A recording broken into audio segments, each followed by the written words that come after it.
Today to introduce Bill Buxton. It's exciting and a little bit scary. I'm not quite sure how to introduce Bill. I could talk about his role at Microsoft Research as a principal researcher. I could talk about his illustrious history working as a researcher at PARC, at Xerox PARC, followed by being chief scientist out at Alias Research and then SGI. I could talk about his various awards. The Academy Award for Scientific and Technical Achievement, the various SIGCHI achievement awards that he's gotten, his ACM fellow. I could talk about his book, Designing User Experiences, which has really lit up the community. But you guys all know that already. You know, the way I think of Bill is part-time researcher, part-time designer, part-time musician, part-time historian, part-time everything, really. Full-time visionary, that's the way I think about Bill. Just a wonderful guy. He's been a wonderful mentor, teacher, model for our community. Rather than say any more, let me invite Bill up here to tell us about history and creativity and the history of that through CHI. Bill?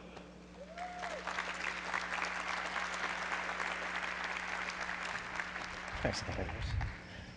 So, good morning. It's great to be in Vancouver, actually. And this is kind of an interesting CHI for me because, I don't know, about 6 months ago, Disney asked me, because he knew I had this basement full of stuff, and I guess he talked to my wife, and she wanted it out of there for a while.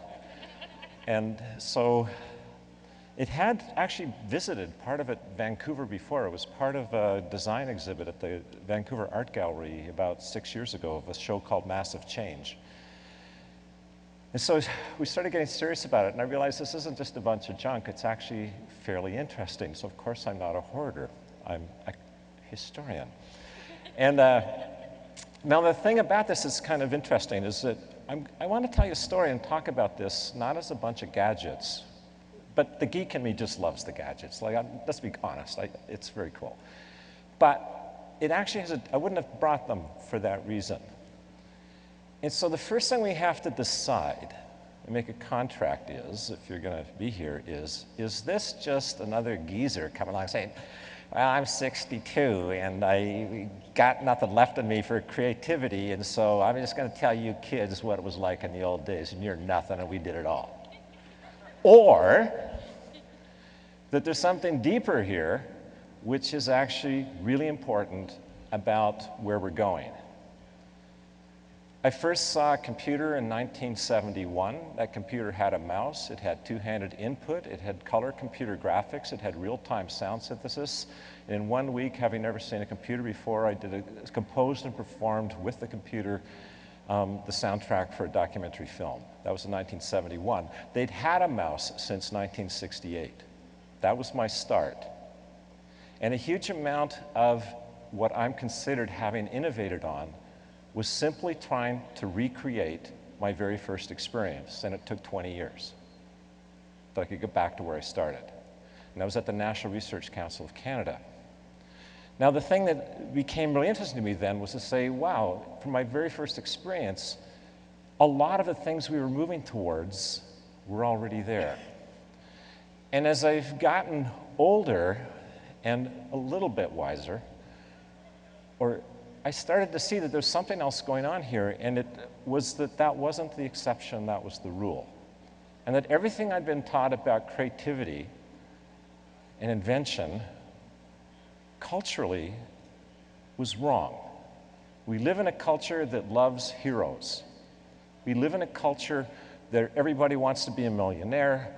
I want to be America's Idol. I want to be this and that. I want to be the star of the football team, the person who did this, the person who invented the light bulb or the gramophone or whatever, or I want to be the next Bill Gates or Mark Zuckerman or whatever. And all of that's a myth. And where it is true, it's like somebody winning the lottery. They're freak cases. If you try to be Bill Gates, forget it. He's a freak of nature and timing. That doesn't mean he wasn't incredibly talented and incredibly rich, but think about it, a business school would not base the success of their MBA program on how many Bill Gates they put out each year. But without the MBAs, you probably lower the chances of one coming out.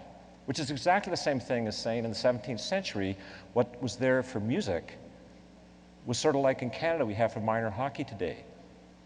It may not create a Mozart, or in the Canadian case of Wayne Gretzky, but without it, Mozart might have been the best sausage maker in Salzburg. So there's some history here that's worth looking at. So I want to talk through it and what it means to me in terms of how I conduct my business. And so this is, the first thing is everything refers back to something else. So this is no example, no exception. I'm going to talk about this theory I have called the long nose of innovation, which I stole from Chris Anderson, who wrote a book called The Long Tail, which a lot of you have read. It started off as an article in Wired, and then he stole from himself and wrote a book. And I stole from him and just turned it the other way around and said, okay, it's like either Pinocchio, I'm telling you lies, or it's like Cyrano de Bergerac, and I'm going to tell you something you're going to love, because he was the ultimate lover, right? So what's going on with the long nose? And it basically says that innovation has this long history of 20 years, on average, to go from the first germination of an idea to becoming a billion-dollar industry.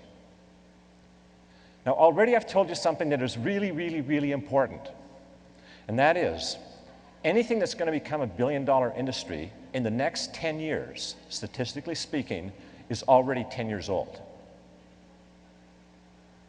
This is really important, because while all of us are trying to invent out of the blue something brand new, right in front of us for the past 10 years is the makings of the next big thing. And those of us of a certain age, if we look inwardly, we're going to do two things. We're going to nod our heads and we're going to kick ourselves in the proverbial ass. And here's why. There's nothing going on today that we didn't know about 10 years ago. In many cases, Gary will tell you, 20 years ago. The kick in the ass is, I didn't understand it, and I'm not rich and own Kai and the rest of the world, right? Just because I knew about it didn't mean I understood it. But it was there. And ask anybody, and just take a mental snapshot of what you know about what you're using now, and I guarantee in 10 years you're going to say, I knew about that, I used it, why didn't I see that? Now, I'll give you some examples. And the question is, why don't we see it? Because most of the nose is below the radar. It's completely available for those who know how to dig below the radar, but it's there. And so I'll give you an example that from personal experience. 1984, we started doing multi-touch in my lab at the University of Toronto. We were not the first in the world, but we were the first to publish in the peer-reviewed literature. In fact, SIGCHI. In Chi 95, you will find a publication on multi-touch. Now, along the way, it was there for anybody to read. No patents, nothing. 2007, two things happened. The iPhone and Microsoft Surface. All of a sudden, multi-touch was the greatest, hottest, brand new thing, and that, some people even said, we've invented this thing in the past 2 years, and boy, did we patent the hell out of it, and it's completely ours. Well, I beg to differ. But the nice thing about having peer-reviewed literature is I don't have to. The literature speaks for itself, hopefully. But along the way, I can name at least 3 companies that actually implemented products around multi-touch. And that was their technology. But what I would say is that the nose has this peculiar shape. The first part is that where you're doing your basic research. And that's where a lot of the people in this community are involved in. And then you have this period of refinement and augmentation, and you have this other period of productization. And I know there's other models that say this is the wrong model, and I understand that I have the thing about being a designer is I can hold many conflicting truths in my mind and believe at the same time and believe them all. Because that's how the world is. It's not simple. But the key thing is that along that path, for example, there was a thesis from the University of Delaware where over 30 of the references were to the work of our lab that started a company called Fingerworks, which was acquired by Apple, and that's where the multi-touch came. Oh, here's the best part. The multi-touch we were doing in '84, the same year the Macintosh came out, was to make a drum. because I wanted to make a controller where I could hit and drag my hand across the skin of the proverbial hand drum and have the tone change while I was hitting it. Because all I cared about in those days was making music.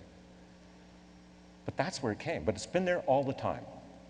There was a company here in Vancouver that manufactured multi-touch, and across the island on Vancouver Island, there's another company that also manufactured multi-touch systems called Tactex.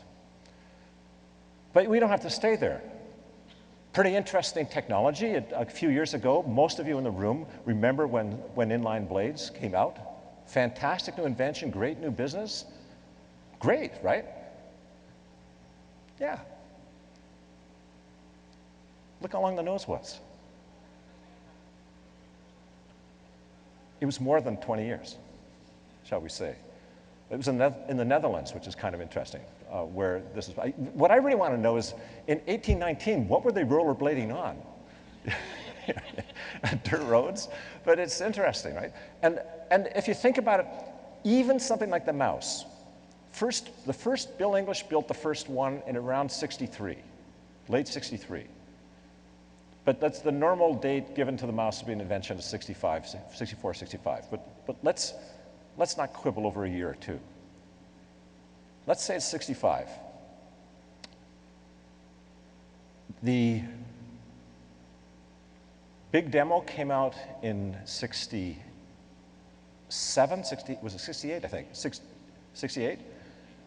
And then already in 68, Doug and Bill showed folks in Switzerland, as well as at the National Research Council of Canada, exactly how to build one.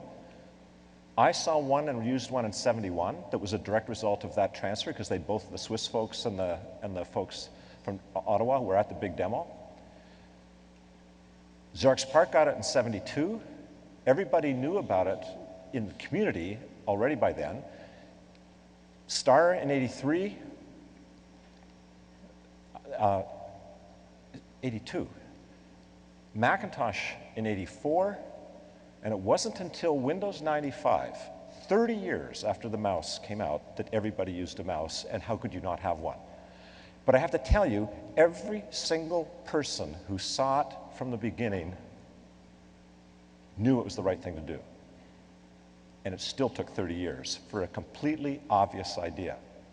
It's really interesting. And we never talk about history that way and we're all wanting to how these things happen. But it's really important to think about how that knowledge. And there's some studies you can get. The citations are there, but if you go to the National Academy of Sciences, they're free downloads as PDFs from the telecommunications and the information technologies part of the National Academy of Science and NRC in Washington. And they have these tire track diagrams. Fred Brooks and Ivan Sutherland invented this notation. And they trace every single technology in telecommunications and information technology along a timeline where they have the heavy dark line in each of the three things. The heavy black is industrial productization. The middle one is corporate research, and the top thin black one is academic basic research. And then you see things bouncing back and forth, and these things layer up in these networks. But it just traces what's actually going on.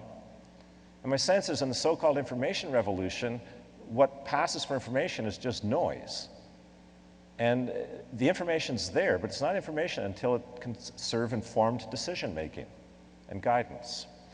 And there's a huge amount of such guidance that's being overlooked and not taken advantage of that's already been done. And I think the reason is, partially, we've been taught, because we love heroes, that you have this notion of the genius inventor. This country, not this country, the country just to the south of us, but it's not alone, loves heroes. And this notion of hero is not what actually happens. Sometimes you need the hero simply be the one who can have enough power to get the money to fund the people who are actually the real heroes, but they're too busy doing the work, so the hero can get the credit and get the money. And that's the pact with the devil.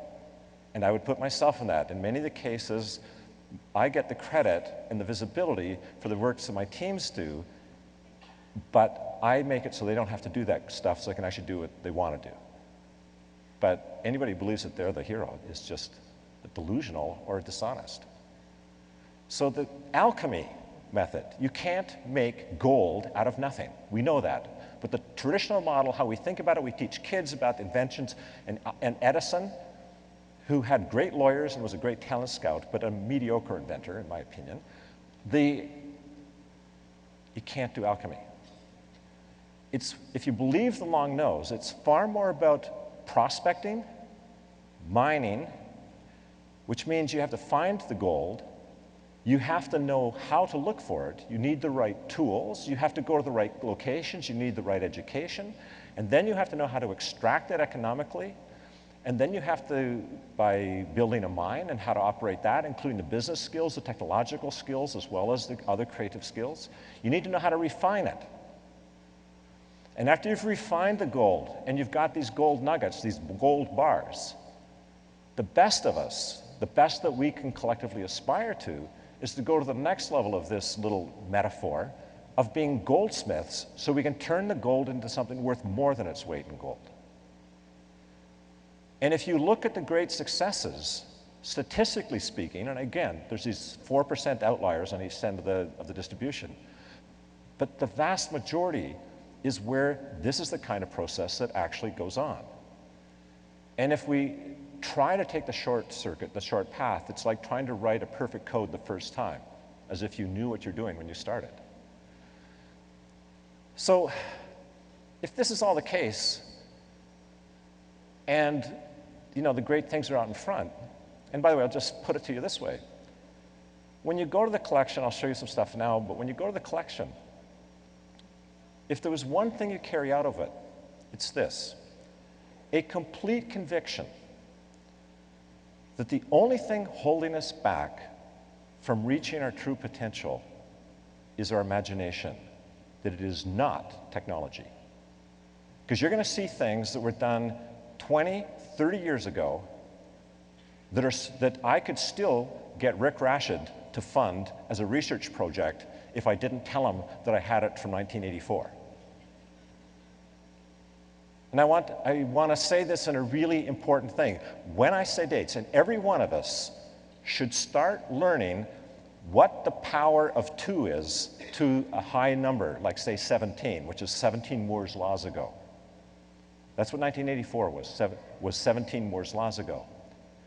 Because you realize that if they were doing things in 1984 that was interesting, that will blow your head off. That we just, wow, I'd love to do that today.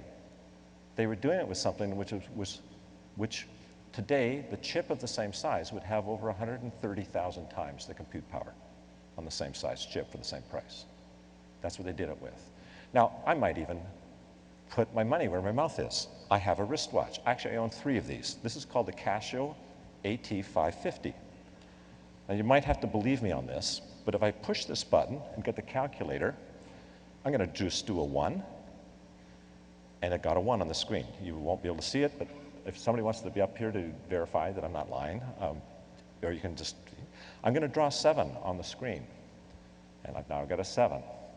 And I'm going to draw a plus, and now I'm going to draw a 3, and now I'm going to do an equal sign. And yes, in case you couldn't do that in your head, it equals 20. Here's the point. Touchscreen on a watch, entering data without all kinds of buttons,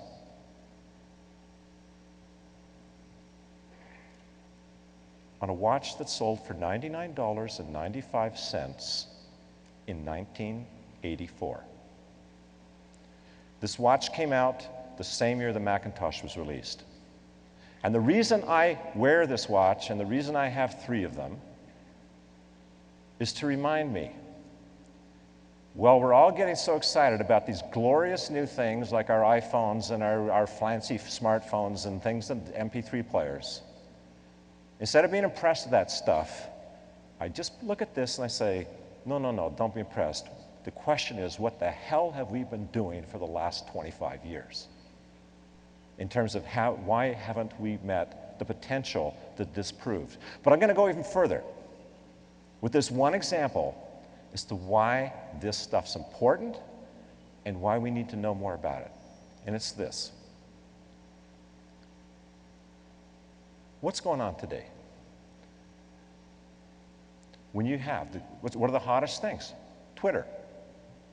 How many people don't wish, okay, all those people who are really happy they didn't invest in Twitter, put up your hand, right? All those people who are really happy that they couldn't figure out how to monetize SMSing, texting, put up your hand. Okay. Have you noticed?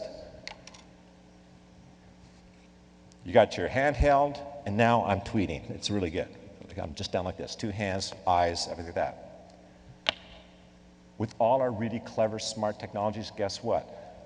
This thing shows us that I can enter alphanumeric data, eyes free, and touch right instead of touch type, so I can tweet while I look you in the eye. I can look at the screens and be tweeting. And if somebody just took this thing and with using 1/130,000th of the compute power of the chip and used the rest just to get a little bit of communications to your laptop, you could be tweeting on your wristwatch or writing down your phone number without, well, I hold your eyes, my dear. We're friends, it's okay. My wife approves. That I could do that. In this age of tweeting and entering text, this shows that you can do it eyes free. And the minute you have that, you're just going to say, I'm not satisfied with this stuff where my eyes have to be like this. So 1984 points to where we could have been a long time ago, but where we darn well should be going, in my humble opinion. And it confronts and says it's possible. There's no excuses.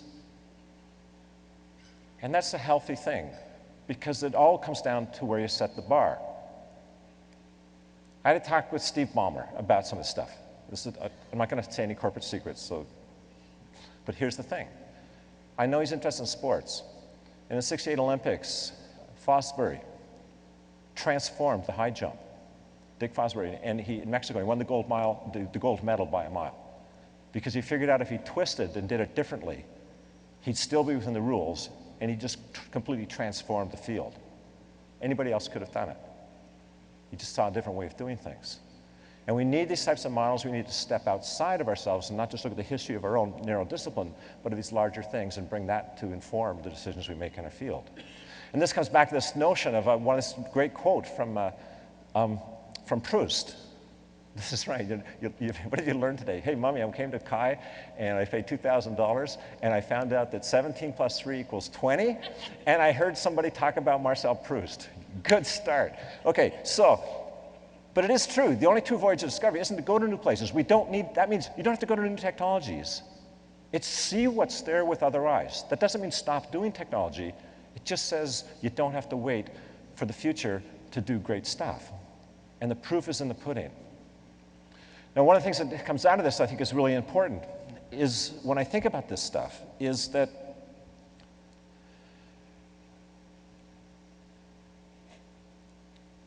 my undergraduate degree is in music. To get a 4-year degree in music composition and theory, I had to pass an exam. And here's the exam. I walk in, the professors have the music library, all the records in the music library, the entire music department of Queen's University, and they can pull out any record they want, put it in the record player, play it for 30 seconds, and I have to date it within 50 years. Tell the form, probably who's the composer and what country it probably came from. And if I can't do that for more than, if out of 10, I got to pass that. It's a normal thing. 5's just a barely a pass. I don't graduate. That's for an undergraduate degree. Ask anybody who studied art history, design, cinema, architecture, or any other discipline, literature, theater, and they have similar tests. Picasso knew everything about art history because you need to know the rules to break them. In our industry, we don't know our history.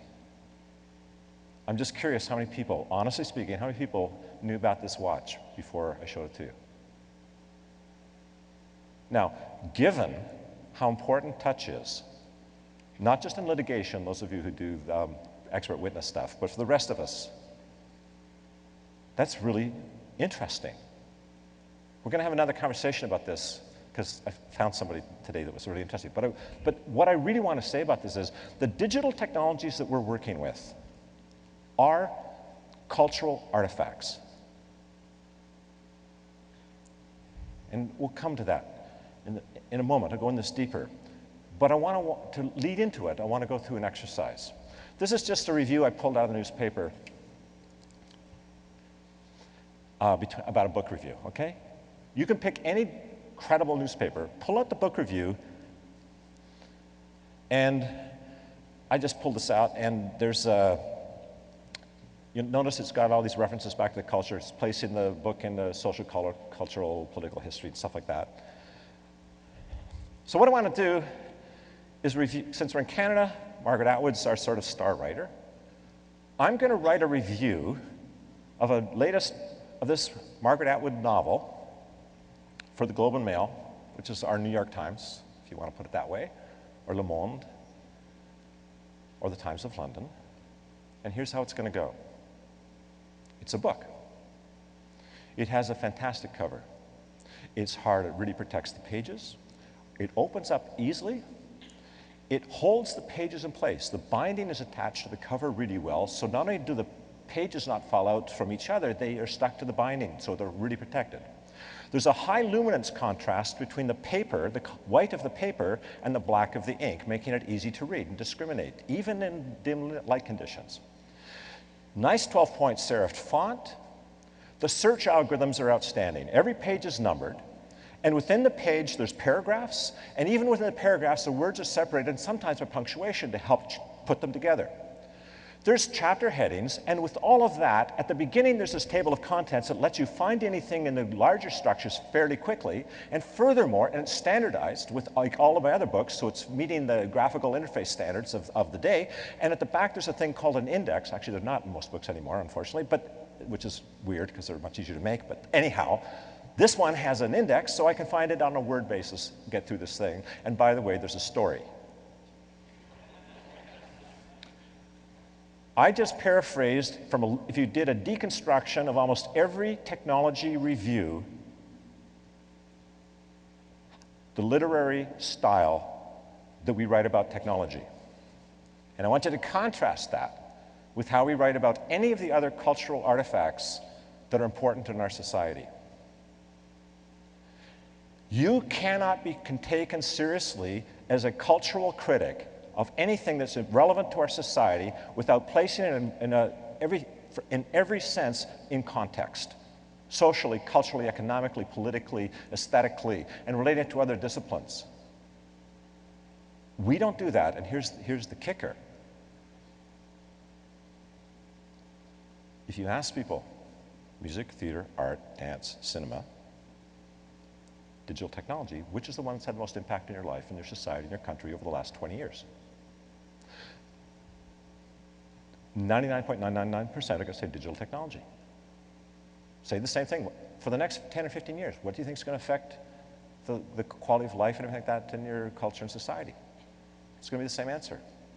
And if that's the case, and it is a cultural artifact, and yet why are we not giving it the same respect and consideration, both in the design and the discourse around it?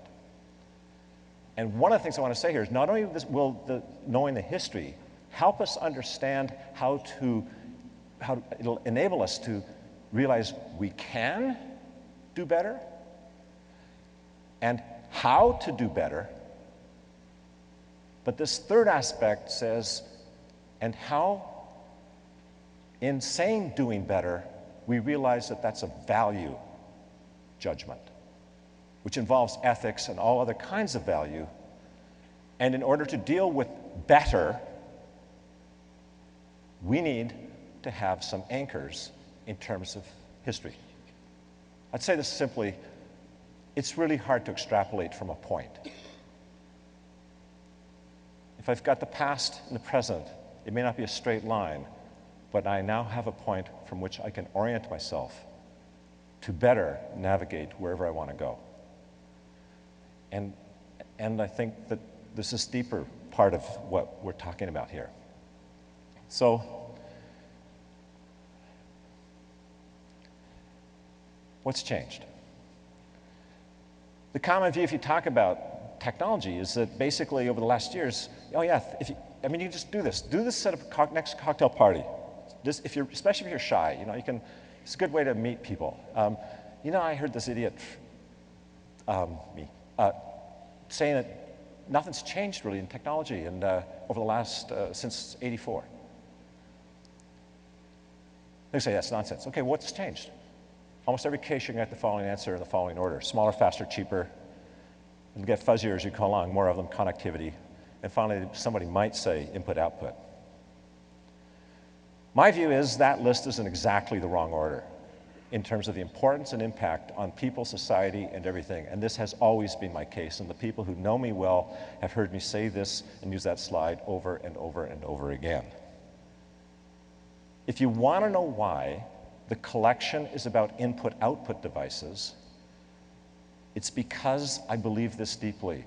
That is the only part of the system that the people we design for should ever be aware of. And the input-output stuff is what shapes the perceptual model of what it is. This is not a computer, it's a watch. My camera isn't a computer, it's a camera because of how it's packaged, because of the interactive mechanisms and the I/O needs. And all the rest are essential. Smaller, faster, cheaper enables us to broaden the scope. So the technology helps, but to serve what end? To serve the way that I can make the technology invisible and realize what I still believe, having worked with Mark on the ubiquitous computing, that the goal is to make the technology disappear. And his metaphor of electronic motors is pretty good. So why don't we see that? How could we have seen in the Proustian sense through other eyes and made this obvious? That all of us would have said, well, of course I/O is the most important in terms of from the human part of things. Well, the key to the answer is in what I just said there, from the human side of things. Because these first things were technological changes. That's a technocentric. But if we simply mean, oh, we're talking the human side, that's what we're supposed to do with Chi, then the real question is who? And this is what's changed since 1984. Who's doing what, where, when, why, how? You know, with whom? For how much? And that's the part that we need to emphasize. And then what are the possibilities that we could and should be exploring in terms of improving that and channeling that notion of what can be done with whom, where, when, why, how? And then what's the role of technology to enable that? The tail shouldn't be wagging the dog. Yes, the tail of technology is not supposed to wag the dog of society. So one of my heroes is Melvin Kranzberg. He's a really great historian of technology, and this is his first law, and I like it a lot. And it comes back to what I was saying earlier. Technology is neither good nor bad, nor is it neutral. It will be some combination of good or bad. Now, if that's true, even if you're introducing a paperclip into an office, you are changing the social order in some way of that organization, the culture. We're not making paperclips. We're making something far more. So whether you like it or not, you can in fact design society and you can design culture, and you sort of say, well, that's really Orwellian. No, we're doing it anyhow. We're already doing it simply by introducing this stuff into the society. And the question is, it will have an impact. That's just a law. I believe that's a law. And the only question to me is, do we do it by design or do we do it by random accident, unaware completely of what we're doing? Now, as soon as I say that, I'm completely aware that we're going to get it wrong all the time, frequently. That leads to Kranzberg's second law, that invention is the mother of necessity. If you don't have a formal model and a theory motivating your decisions in the first place, we call that design rationale, about what's good and bad, and an ethical scale or a value scale that sort of is how we rate things, which is explicit, how do we know? How do we learn from our mistakes? I don't mind if you don't get it right. You're trying to do the best thing, but you got it wrong. But historically, if you know why you did these things and what theories, you will have from that model, it will improve. But if we forget our history, it was for naught. We're just going to screw up, screw up, screw up. or will gradually learn, but the rate of learning will be much slower. I've already done this, so I'm going to skip through that because you know the answers already. So what I want to do, instead of blabbing, is, I didn't just write this, is jump to the real deal. So I have this team, a couple of them are in the front row here, who have been working with me. There's about 7 people at Microsoft Research who have been really busting it for the last over a month to help build an archive. And so Desney started something that I hope is going to help address, in a small way, some of what I've been talking about. Because really, here's the deal. It's perfectly fair to say, if I'm sitting around whining, nobody knows the history, how could they be so illiterate, blah, blah, blah, and stuff like that. Say, Bill, shut up, because there's nothing there that teaches it. And if the people who actually have collected it don't make it available, you can't complain. If there's a resource there that helps in these different parts of the history, it be there in a consumable and useful and constructive way, then there's less of an excuse not to know it. In doing this website and trying to capture the dates and so on of the things that we are working on, I realize how incredibly bad things like Wikipedia and search engines are in terms of finding out the truth of dates and so on. And so everybody has a history, and they read it on Wikipedia or this other place. People keep, it's this bad. On the history of touchscreens, I changed, there's one person who apparently invented touch in the mid-70s and is credited, and makes sure that he's credited all the time. And unfortunately, I cited photographs and the literature that shows that the first touchscreen in operation was done in Britain in 1965 by a guy named Johnson. And the point is this. They kept changing it back to this person from 1975.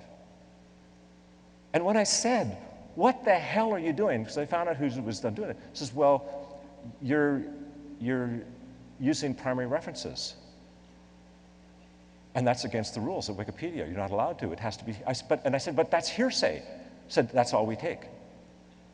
And if you only give hearsay, and if you don't give hearsay evidence, because if people don't believe it's true, it's not true, you'll remove your stuff.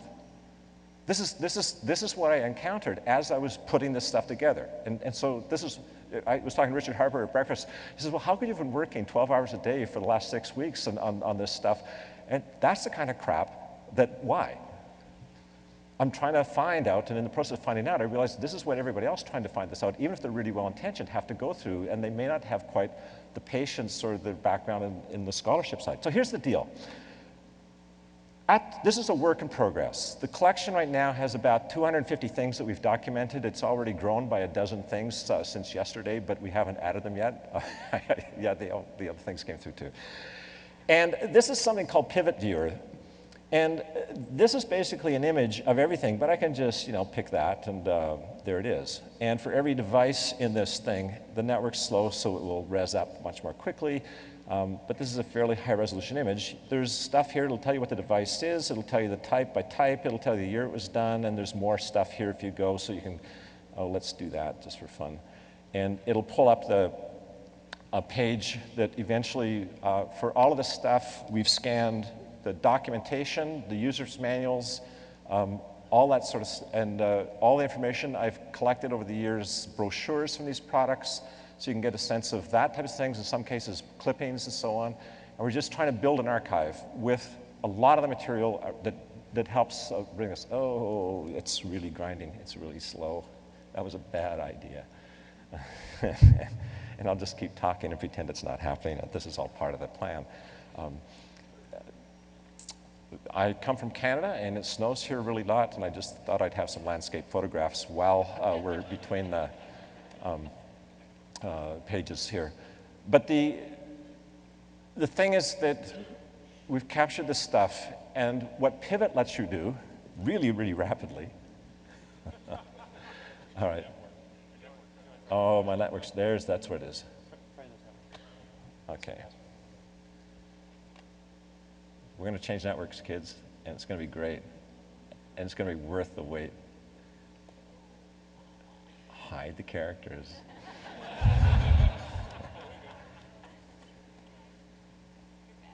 I know, but I'm going to go to a faster network because you guys are all tweeting and stuff like that.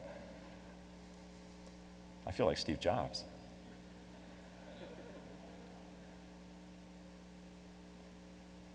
Let's try this again.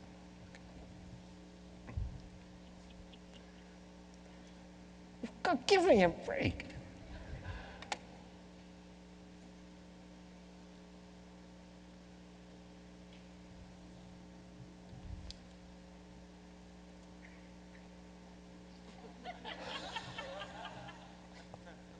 I want my mummy.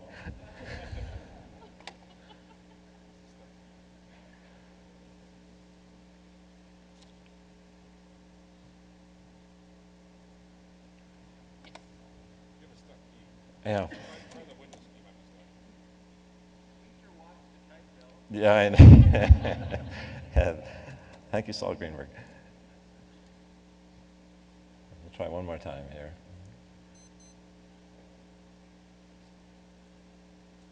Ah, yes, thank you.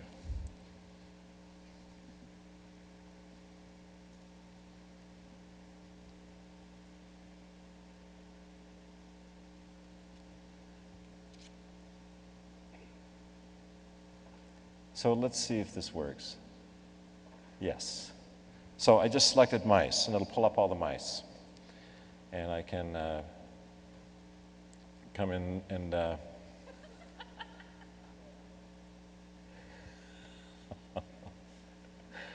I love my life. Listen, I have to tell you, this is supposed to happen. It's supposed to happen to us all the time in public so that we never start to believe and smoke our own fumes.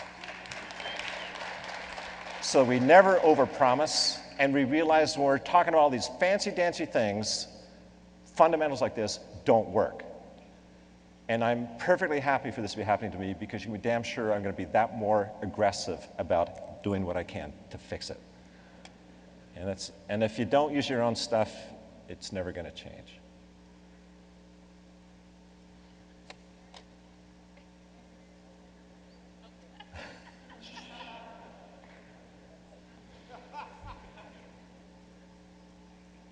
It's just, oh man, give me a break.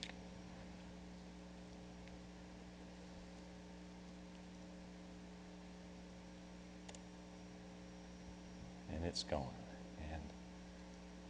and it's grinding, and it's turning. This is great feedback. Brad Myers published a paper on the notion of progress done.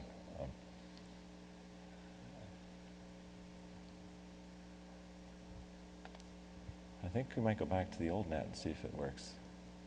Okay.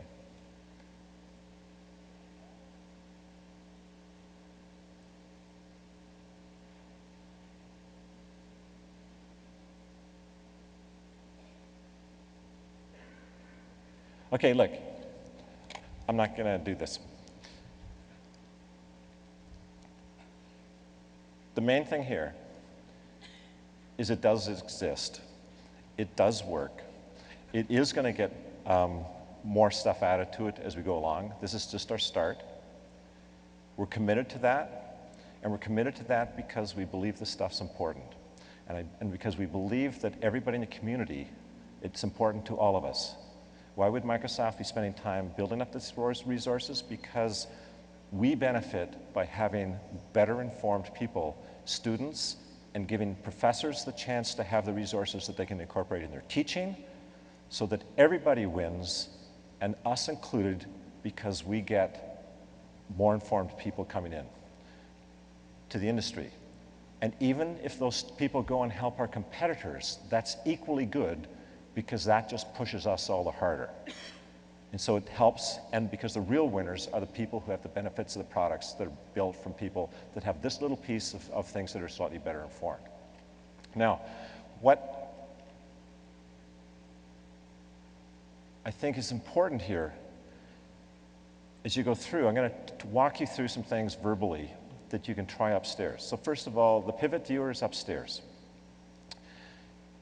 And we've got it set up with a few different whacked out input devices to control it. So instead of being hampered by a network, you're going to have the constraints of, shall we say, of various technologies. So you can actually feel, while using something modern, what it's like to use some of these other devices and get a sense at a visceral level about that everything's best for something and worst for something else. I want you to go, there's one place where we've got this, there's some iPods. And there's two of my favorite things there beside them. So there's iPod Generation 1, Generation 2, Generation 3, Generation 4. Touch the wheels. You realize that one of the most iconic things about the iPod, the original iPods, was the scroll wheel. And over the course of the first 3.5 years, what did they change the most? The scroll wheel. Think about that for a minute. They were screwing around, and on the Generation 3, they really just screwed around with the most iconic part of their design. It's fascinating, first of all. They were their own biggest competitor to drive innovation. They were putting their last thing out of date faster than anyone else could. Because if somebody was going to do it, it might as well be them. This is one of my fundamental rules, by the way. If you can see a way to shoot yourself in the foot, you are delusional if you think your competitors can't see that or won't see that as well. So the only choice is, the first decision is, do it yourself, because then you get to choose which toe you can live without and when. Okay? Or you're dead. You're going to lose a toe anyhow, and maybe the whole foot. So they did it. That's basically how they behave. But what I want you to understand is that Jonathan Ive is a classically trained designer who really knows the history. And other designers who also know the history can see who he's quoting and whose riffs he's copying and then doing variations on, as you and I can when you hear Jimi Hendrix or Eric Clapton, to know, you know, that's Muddy Waters. That's a Bo Diddley lick. In our music, we know the references that our rock and musician heroes are quoting. But in our design, we don't. So here's the deal. Besides the first 4 generations of iPods, I own a Braun T3 transistor radio designed by Dieter Rams and released in 1958. And this transistor radio still works. It's in mint condition. And you'll look at it and you'll say, oh, an iPod. Because Dieter Rams was the head of design at Braun, and he is one of the most influential designers of the second half of the 20th century. And he is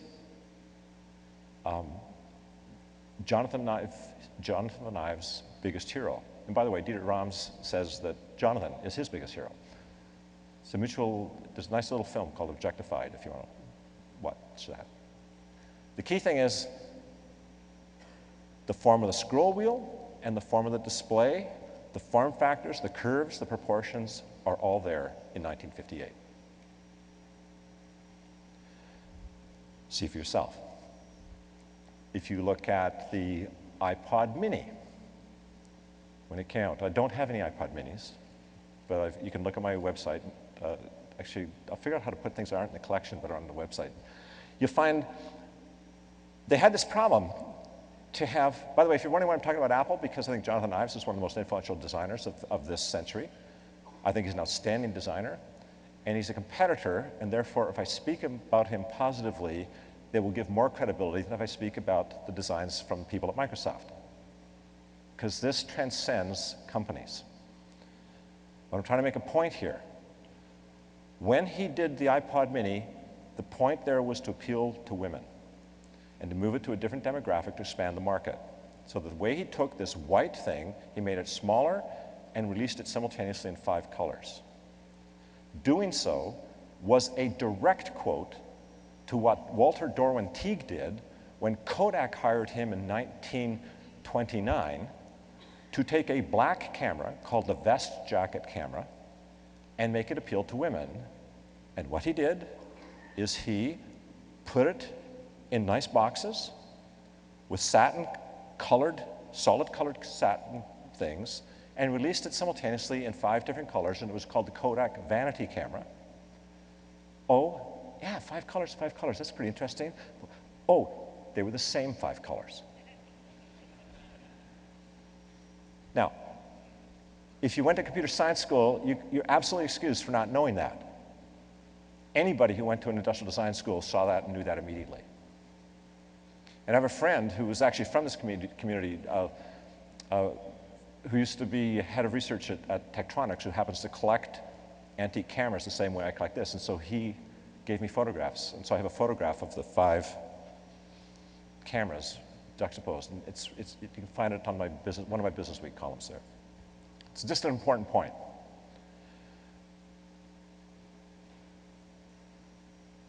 What about the iPhone? Oh, there's one more thing I'll do before we go to the iPhone. When the G5 Mac came out, remember it had the white form of an iPod? I've got a poster there.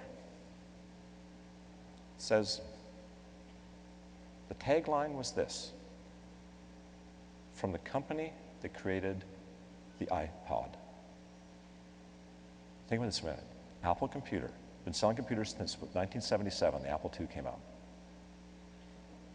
In 2005, I think it was, releases a computer where they sell it by saying, from the company that created the iPod. The minute I saw that, I knew that the name Apple Computer was going to go. That was a complete change. It's unbelievable. A total shift in the brand. Now the point is that designers are trained to spot those things. And here's the interesting thing. Was dropping the computer from the thing and referring back to this object, was that against their brand? It was certainly against the notion of being a computer company, which was their history, which isn't the same thing as their brand. Their brand was new, on the edge, changing. So in fact, by dropping their history consciously, they were actually being more consistent with their brand than had they kept their history as part. Styles have changed. They weren't going to wear bell-bottoms anymore. Right? It's not the 60s. And so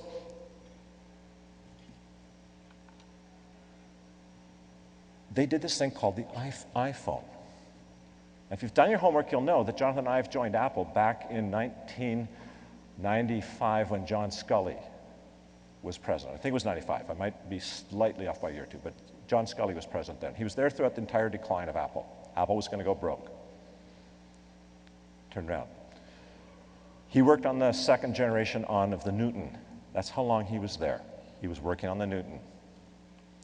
Now, there's a product that he was aware of, certainly. I'm going to describe a phone to you. As soon as you know this phone, because it's obvious, all of us know this, of course, it only has 2 buttons. It's got a volume control and it's got an on-off switch. And everything else is just a big touch screen. And on the touch screen, you've got it's a whole smartphone. You've got everything with icons, and you've got your notebook, you've got your calendar, you can make phone calls, you can have all your to-do list, and you can read other documents, you can get apps for it and stuff like that. Now, what might a phone like that be called? Now, you're not going to answer because you know it's not the iPhone. Well, it was the world's first smartphone that was shown first in 1993. That's 3 years before the Palm Pilot came out, by the way. And it was called the Simon. It was made by IBM. I have 2 working ones upstairs. And what I want to say is I'm not trying to single out John, except he's well known, and by somebody where you'll believe what I'm saying, because he's not from my company, is to say that every designer works this way.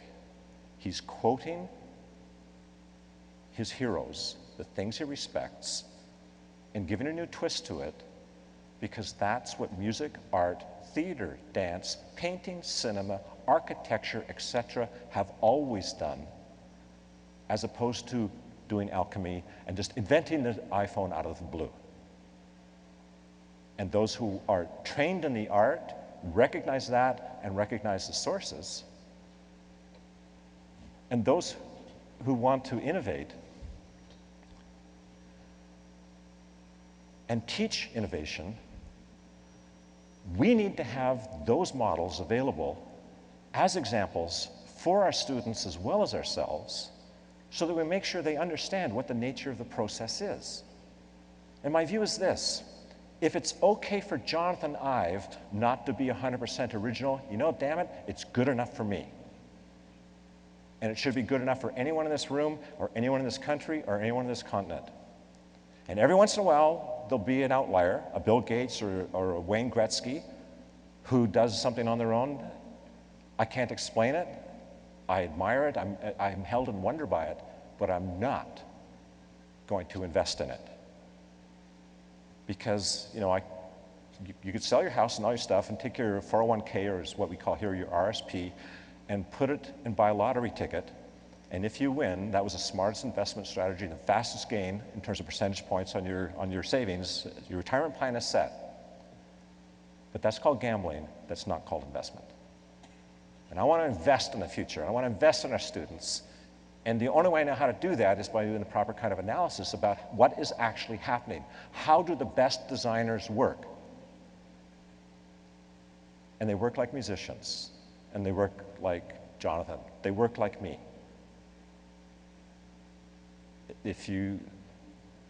Everything. And the reason I started by saying at this National Research Council what was there, I'm telling you, that shaped almost everything that got me started.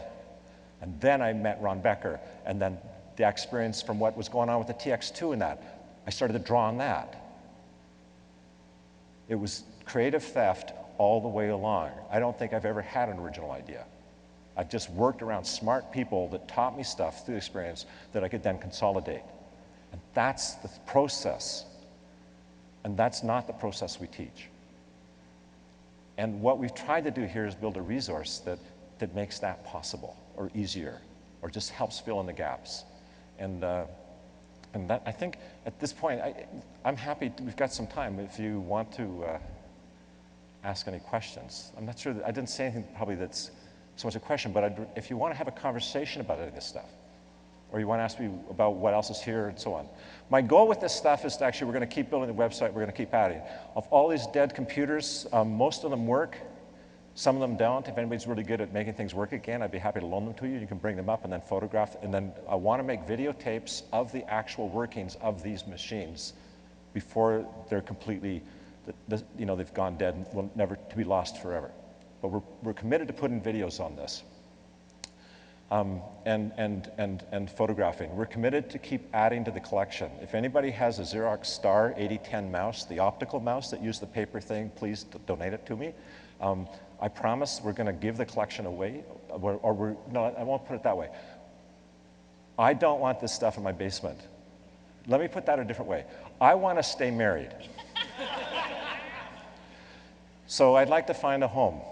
And we're looking at about how we can put this so people can have access to the physical artifacts and so on. But right now, you got to know about them. So this isn't about Microsoft. It isn't, other than the fact we're the conveyor. I've started it. But I really want a Xerox Alto mouse. And I'm just kicking myself for not having taken one when I left. And there's a few other things like that that are just, I've been searching really hard to find, because they're really interesting. Oh, I know I forgot to do. So we're sitting here, just let me give you a sense. So, do you want to come up for a minute? So I was sitting here this morning, and I'm really bad with names because I'm so frazzled about my network. It's John, right? Jim. Okay, so Jim Lewis, turns out he was one of the designers of the Simon, 1993. And so I figured if you could talk on those microphones, then we... Sure. And so we've never, other than just here, we just met. But talk about, putting somebody in the spot. But, so, how did you get them to make it a product? I mean, that's forget building the damn thing or engineering it. How the hell did management buy into in 1993 having a totally touchscreen smartphone when there weren't even smartphones to think about it? How did that happen? You know, it's consistent with many of the things you've been talking about this morning. Oh, do you want a handheld? What's that? He'll give you a handheld if you want. Oh, thanks. Yeah, that'll work out. Is this okay? Oh, yeah. We can sit down. So, yeah, sure. We can have water. This is great. Sure not. Yeah, take a break. I can. You know, when you were talking about these things, you know, I was reminded of, I think the quote that's attributed to Newton, Yeah. that if he has seen so far, it's because he stood on the shoulders of giants, Yeah. right? In our case, we did have what I thought was a visionary on the team, a guy named Frank Canova. And by the way, after all of this stuff at IBM, you mentioned this happened before the Palm Pilot, that was where he went. So he carried, you know, some of these things along with him. He was, you know, a brilliant engineer. So, you know, I'm a human factors guy. I wasn't, you know, necessarily, you know, involved in, you know, the initial concept. This thing was going when I got brought into it. So the way that I got into it was they came to the human factors department I was in and said, do you have anybody here who can tell us how small we can make a touchscreen button and it still be usable? So the thing was really interesting to me is that, and I've talked to Schumann a lot about some of this stuff, was my understanding was that from the human factors, the first thing is just really interesting. Some of this great design was informed by really science. It wasn't just some art school designers and visionaries. There was, you were doing serious Chi type of work and human factors at that time. Right. And it goes back to, did you work on the keyboards as well? I was working on keyboards and touch screens when they came to our department to talk about this. So that was how I wound up catching the question. By the way, just as a quick aside, this is the part of the history that gets lost. My understanding is, but I've never spoken to anybody about it, it's firsthand, is that IBM spent almost as much time designing the sound of the click on, say, the Selectric or some of the keyboards, and how they snap on the tactile side and the human factor stuff as they did on a lot of the other parts. That was fundamental, just subtle things like what was the sound of the click and when did it snap and what was the force. There was a technology that IBM had for quite a while. It was called the buckling spring technology. Yeah. And the design of that was, you know, carefully constructed to provide appropriate acoustic feedback and to give the kind of tactile feedback so that you could, you know, rest your hands on the keyboard, they wouldn't fall through. But, you know, almost, you know, an analogy I can almost think of is not a long bow, but what's the other kind of bow? Crossbow? Not crossbow. The one with all the levers and the pulleys and stuff, compound bow, Yeah. right? So that you've got to pull against it, you know, a certain amount, and then it goes easy. A similar kind of structuring, but not with levers and pulleys, with a thing called a buckling spring. So what was it like then to go to, from having come from the mechanical keyboards? It's really an interesting transfer of skill and insight to how do you deal with the touch things. You know, in my case, it was, you know, going from keyboards and then, you know, just generally being the input guy to mice and touchpads to touch screens. There was a product I'd worked on just before we went to Simon that was called Road Rider. So the idea here was that it was specifically for long-haul truck drivers and to be the means of communication and rerouting and things like that. But in that case, we had to have a user interface that would be appropriate to, you know, that specific kind of environment. So there were satellite, you know, they were connected by satellite to a home base, and all of the information that was being transmitted and for them to transmit back was being done through a touchscreen tablet. Did you know Did the team know that they're working on something just historical and recognized or not, but of historical importance? So just like, did you realize how amazing it was at the time? I think that it was actually seen more as, I mean, there was some thought about that, but you never think about that when it's happening.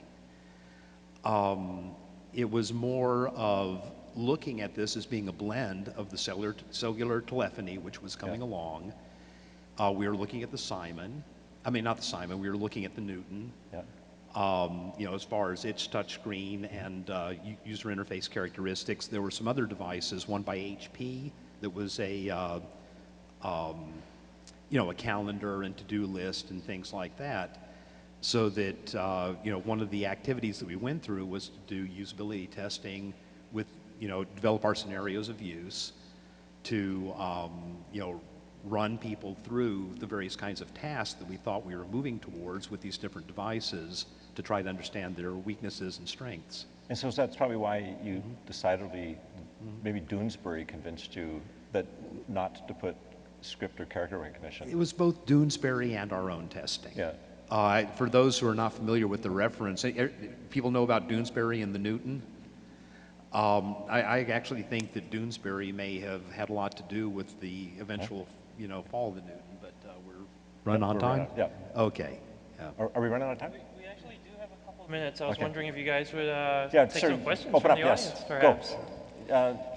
So we do have microphones up and down the aisles, if there are questions for all speakers. Yeah, if, I mean... Feel free to hang up here, Jim. okay. I'll stay here just in case. Yeah. Please do. Microphone 4. Not so much a question, but a comment. Bill, are you familiar with Digibarn? Yes. Okay, so just as long as you know about them, because I visited them, I took them an old Krememco computer that works and an HP 95LX that still worked, and a bunch of other things that I had hanging around in my basement that my wife wanted me to get rid of. And basically, just for the audience, Digibarn is in Silicon Valley. It's in the Santa Cruz Mountains, hidden away. You have to drive 25 miles from Stanford to get there through these windy roads.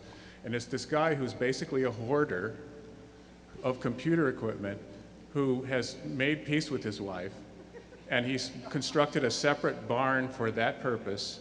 And originally it was just a hoarded collection of old computer equipment, but now he's monetized it by being a resource for lawyers who are looking for prior art, and also for movies who are looking, we want to make a movie about the 80s and we have to have 80s style computers, and so he rents stuff out for that purpose too. But it's an amazing place to go and look around. But he doesn't have the organization, I don't think, that you have. And I think that if you and he sort of got together, you could make great things. I'm going to go talk to him. It's a long do. But you also, I left something out, by the way. One of the reasons I collected input output devices was also because they're smaller than computers.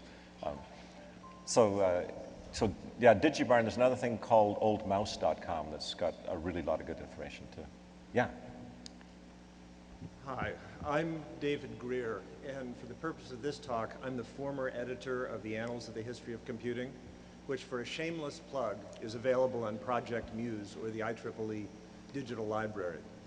I am obviously quite sympathetic to the message you're giving, but in writing about it and thinking about it, it would require a radical rethinking of how we educate technologists today.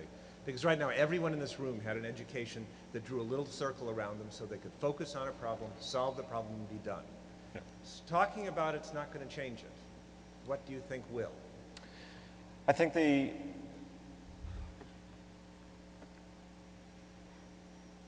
have a concise way of answering this. It's absolutely clear since the time of Voltaire, or maybe earlier, was the last time everybody could know everything or be fully literate. The Renaissance is over. But the Renaissance, the way I like to say it, it's sort of like the king's dead, long live the king. The Renaissance is over, long live the Renaissance, but not the Renaissance. The Renaissance person, man or woman, is dead, but the Renaissance team is not. The first thing we have to build up is literacy, is there's a difference between literacy and expertise. I do not want all the students to be experts in history, because it's a whole T-shaped thing. You need deep, deep knowledge to deal with the various kinds of, in a range of things to solve the problems we have today. What I do want is literacy.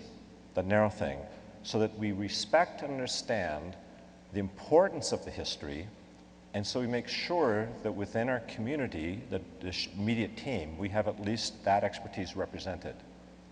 So it's not necessarily a general expertise in the history, but we need a specific expert for the Renaissance team that's got this more general base so you get deep and broad. And I think that's the best we can do. So the first thing we do here is this, my purpose today isn't obviously to get everybody to turn out to become a historian, but rather to understand its importance and to have its voice at the table on a par with technology and to help inform the various decision making and help shape the vision. But I think you're right. There's great stories here too in terms of from your publication, but the history of the trackball, that's really fascinating because this is actually 1952. It was invented in Canada. It used a Canadian 5-pin bowling ball as the trackball. It went to the Sabre systems and out for air traffic control, and then it went to Germany. Telefunken used them in their systems, and then our scientists there in 1968 turned the trackball upside down and made a mouse independent of Engelbart. In 1968, there was a rollerball mouse. It was not until 1972 that Hawley and Bill English made one in North America. And they're generally credited being the first one, but they weren't. And it came by turning a trackball upside down. It was called a Rollkugel, which is a German word for trackball. But anyhow, and that was all published, and we don't know it. I didn't know it until not long ago. So it's important. Literacy, I think, is the first step to just making sure it's represented. Yeah.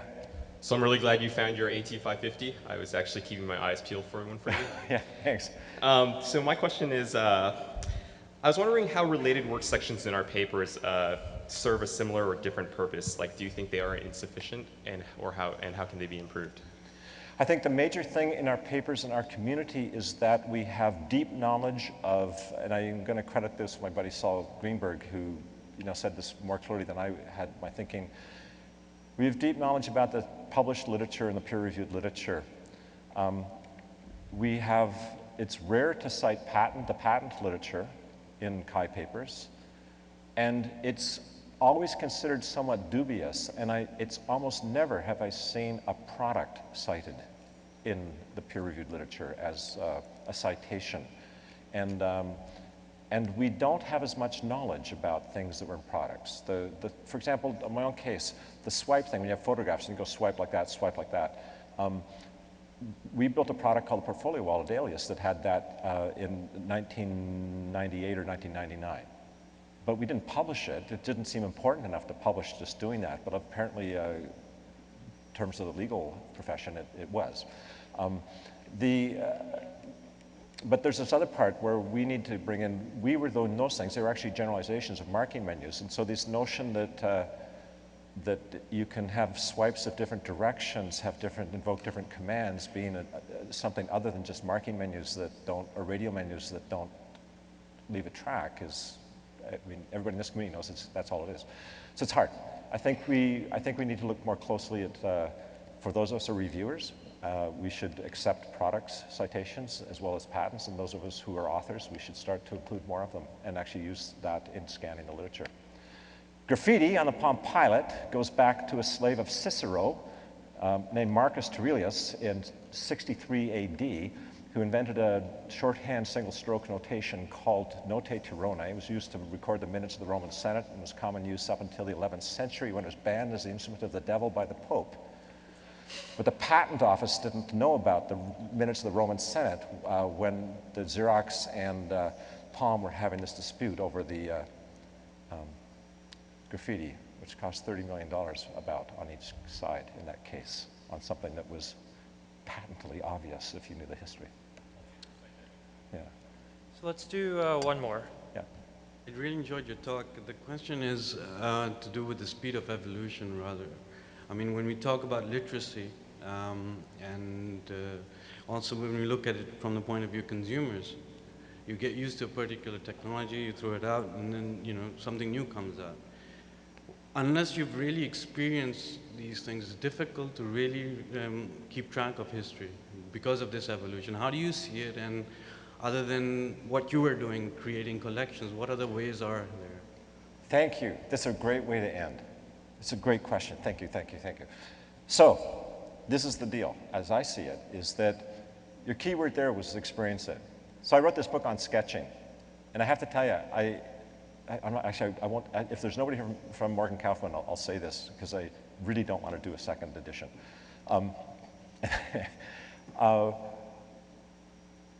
I screwed up on something I knew and I'd forgot to write about it. Sketching, fast, quick, agile. In music, when I was building synthesizers, we had things that were called synthesizers. You synthesized sound out of geometric functions and you were a synthesist. And then along came this company. Fairlight was the first one, but they were too expensive, so nobody really had access to it. But the emulator, it was this sampler. And it just sampled sounds to a microphone, and you played them on a keyboard. There's a thing called a mellotron that was a predecessor of that. You notice what I'm doing? I'm saying, here, there's a predecessor, there's a history, it's a context. And that was samplers. But in my snobbish, stuck-up world, you weren't a real man if you couldn't synthesize. Those samplers, they were just a bunch of wannabes who were too stupid to learn how to synthesize, and so they would just go take the cheap way out. And there was just two things, like they were just like, it was a religious war between the musician community at the time. I'm older and wiser now, and of course it makes no difference. Just whatever works. eBay is the best sketching tool for sampled prototype sketches around. So you can buy these things and you don't have to build anything and you can actually experience them. I walk around with 6 watches with me in my briefcase all the time. And anybody who knows me knows that I can pull these things. I have stuff and I get in a conversation about this stuff. I can reach my briefcase and pull them out and say, here, try these, and you experience it viscerally as opposed to intellectually, so that you can do it. So the first thing is, some of these historical artifacts, just search on eBay and you will find a huge amount of them. 3D interface, get the data rover from Magic Cap. A 3D interface with a touch screen and a pen. It's fantastic. I bought a brand new one for $27. Student comes up, has this great new idea. Here, try this. So this is one way. I have these things around my office to provoke conversations, but also let people actually experience it. It's called experience design. And Jimi Hendrix asked the most important question about acquiring the skills when he asked the question, are you experienced? And the broader your base of experience is, in actual terms, as opposed to intellectual experience, gives you the broader base to inform your design that's intended explicitly to shape experience of the people who use the product. And so I don't build stuff unless I can't find an existing thing. And often it's cheaper and faster to go out and find these things than to build it in-house. But that helps me. It doesn't mean I don't build things. It means that when I do the sketches, I can start at a much higher level because I've got the scattering of things that I've experienced, that I've acquired around the thing we're doing, and then go. Upstairs, 2 examples, then I'm going to shut up. There's a chess set that I bought when George Fitzmaurice was doing his PhD thesis on what was called graspable interfaces, and Hiroshi Ishii was in my lab at the same time, and what grew into tangible computing. That chess set was a major thing in informing, in the context, the intellectual context, and the experiential context, out of which George's PhD thesis and Hiroshi's work on graspable grew out of. When George Fitzmaurice and Gord Kurtenbach and Ravin and so on were working on these holographic spherical displays, the stuff that Benko has been working on more recently, I bought a globe that's upstairs that has a stylus on it, because that globe, which is just a children's toy,